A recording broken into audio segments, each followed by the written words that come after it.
Donc essai de notre nouvelle lampe pour une petite virée nocturne. Donc là, je suis en position plus faible. Là, je suis en position forte. Donc ça éclaire pas mal.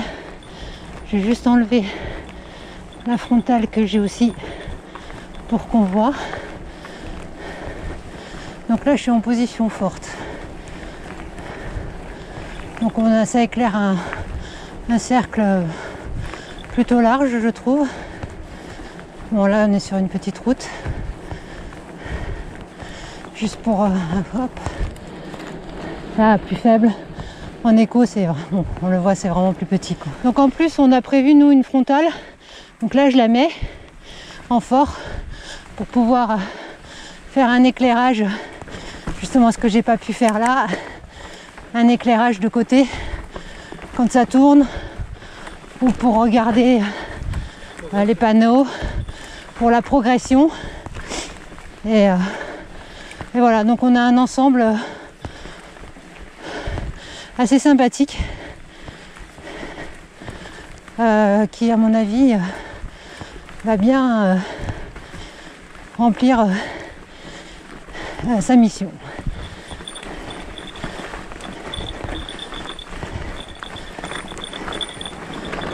Donc là, avec nos deux éclairages l'un côté de l'autre, et on voit super bien, quoi. Et tous les deux faibles. Donc effectivement, en faible, en fait,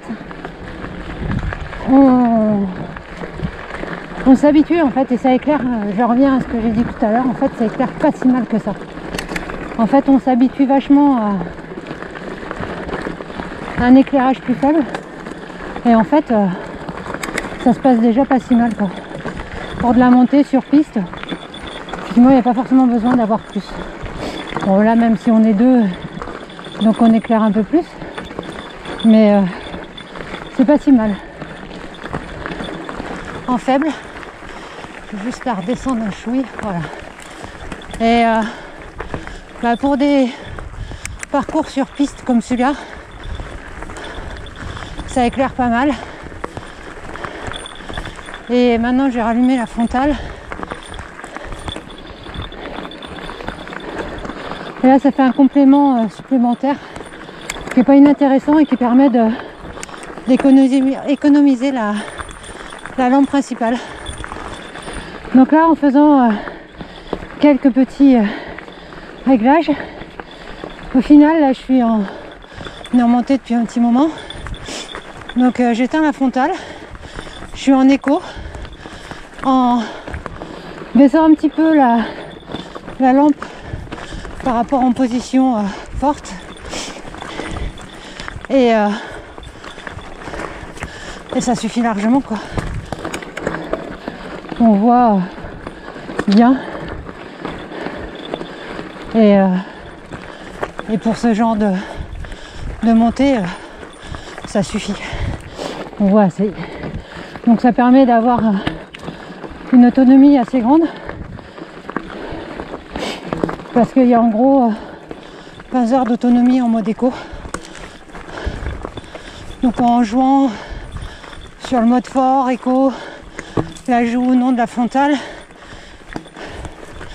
on se retrouve avec un éclairage, je pense, très satisfaisant et qui peut nous durer un moment.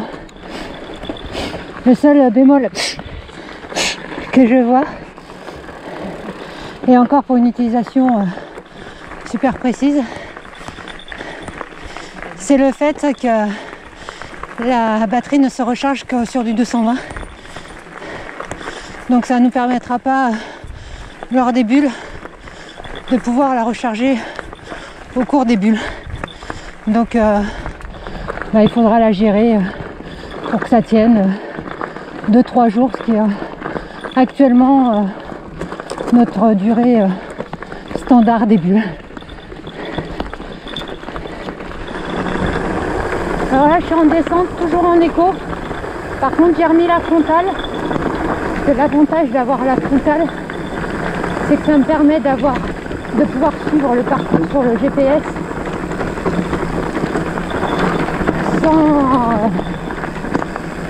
sans avoir à le mettre en lumière nocturne et donc d'économiser par contre les piles du GPS. Et c'est un point super important, surtout en ville. Donc ouais, tout est une histoire de gestion entre les différentes lampes qu'on a à notre disposition et ce qu'on veut en faire. Donc là pour le coup, donc on est en descente et là moi en descente je mets en fort, sinon j'ai vraiment l'impression de rien voir. Par contre, voilà, ma lampe est passée en bleu. Faut juste que je regarde sur la notice ce que ça signifie. Je pense que c'est une histoire de décharge. Donc, à vérifier.